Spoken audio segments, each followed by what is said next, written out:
Resident Evil is a franchise that has sold over 170 million copies, and is a franchise that has reinvented itself numerous times.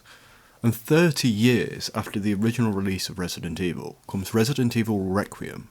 But is it a masterpiece? Does it live up to the franchise name? And most importantly, is it fun?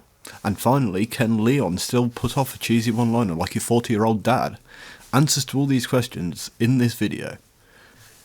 In my previous video, I set a challenge for the channel. When we get to 1k subs, I will get an Oblivion tattoo. So if you want to see this happen, subscribe to the channel, and stay tuned for more Elder Scrolls and Mass Effect videos. Secondly, I know it's been a while since I made a video. Sorry about this, I've been very busy with uni and work. But I'll be releasing videos when I can, and I have a few reviews and some new lore videos, so stay tuned for more. And if this video gets 30 likes, I will review the RE4 remake. The two main characters in this game are Grace Ashcroft, an FBI intelligence agent traumatised by her past, specifically the death of her mother, that she blames herself for, and Leon Kennedy, who has spent his life traumatising the Umbrella Corporation. Leon makes his triumphant return to the series after a 14-year absence, and his legendary one-liners are still prevalent 28 years after his debut in the series. And Grace, despite some shaky moments, holds up to be a good addition to the series. The game successfully pulls off two different kinds of playstyles, with each of the two characters, with Grace being more survival focused and Leon just fucking shit up.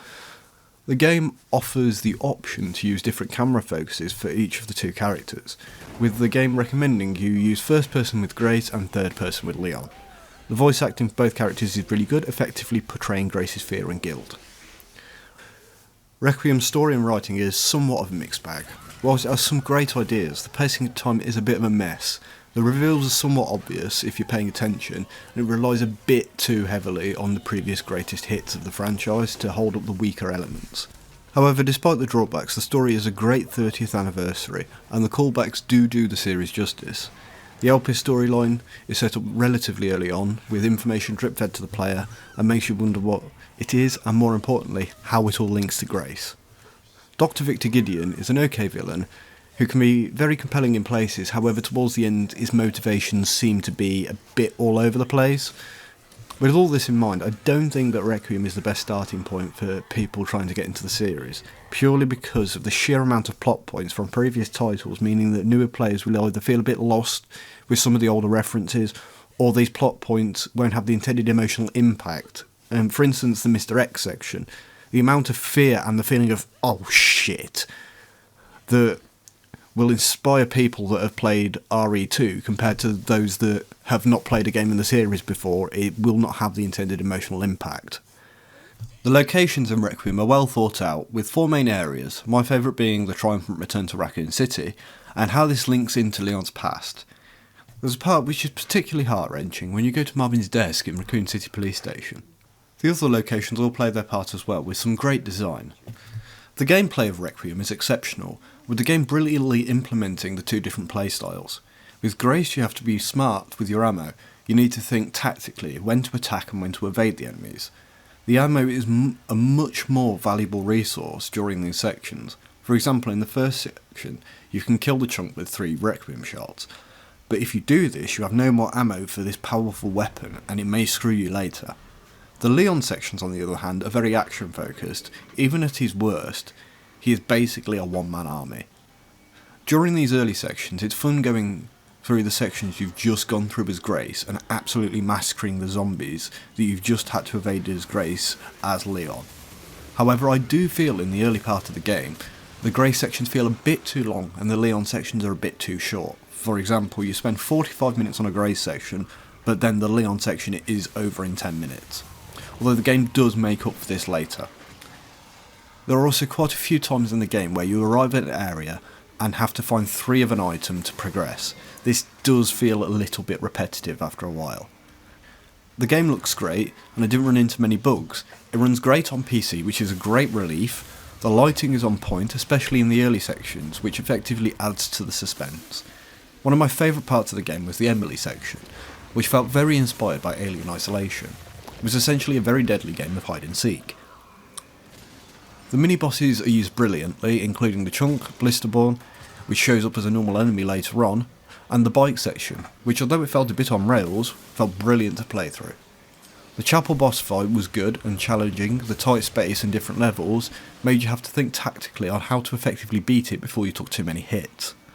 There are some good puzzles, however at times they did become a bit tedious, and at times the prompt key didn't show, making me move on and making it needlessly difficult.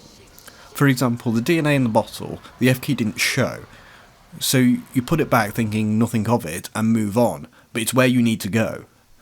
Whilst I praised the bosses throughout the game, the final boss, especially the second phase, was average at best and was too easy if you know what to do. The combat in Requiem overall is very good, with a good range of weapons, both melee and firearms. The weapon I personally used the most was the shotgun. The enemies are well balanced, leading to a challenging experience but not impossible. There were however some minor hit detection issues, especially with the pistols.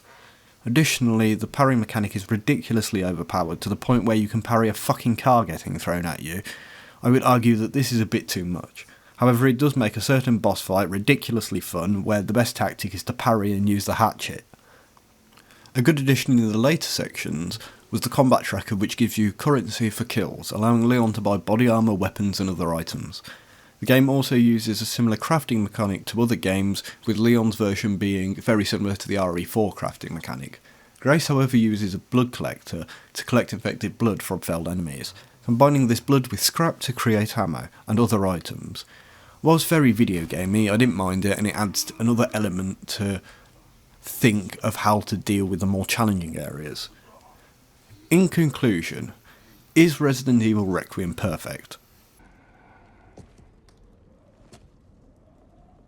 No. No. But it is a great addition to the franchise, with great gameplay, and feels like a love letter to the Resident Evil fans for the past 30 years, and most importantly, it's fun. For me, there are some absolutely amazing moments with some real brilliance, but despite some moments of perfection, there are too many weaker points to give it a higher mark. Overall, I give Resident Evil Requiem an 8 out of 10. I really enjoyed Requiem, and one thing I will definitely do is go back and play RE2. Thanks for watching, I hope you all enjoyed the video. Feel free to subscribe to keep up with videos when they come out. I promise I'll get better at uploading. See you again soon.